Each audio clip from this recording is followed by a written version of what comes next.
వీరబ్రహ్మేంద్ర స్వామి వారి పల్లకి పూజా కార్యక్రమం ప్రారంభిస్తున్నాం. భగవద్ బంధువులందరూ కూడా బయట వచ్చేసి స్వామివారి పల్లకి పూజే కార్యక్రమంలో కోరుతున్నాము.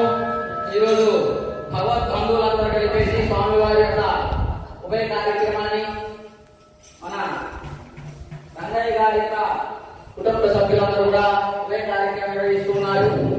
వారి వారి యొక్క కుటుంబ వారి అనుగ్రహంతో దివ్యాంగులతో వారి యొక్క శుభమైన కార్యక్రమాలను కూడా కళ్యాణ ముహూర్తములు వృత్తి వ్యాపార యోగ్యతనందు శ్రీ వీరబ్రహ్మేంద్ర స్వామి వారు సంపూర్ణ కటాక్షములతో వర్ధిల్లుతూ ఉండాలని మనస్ఫూర్తిగా కోరుకుంటూ పూజా కార్యక్రమం ప్రారంభిస్తున్నాం.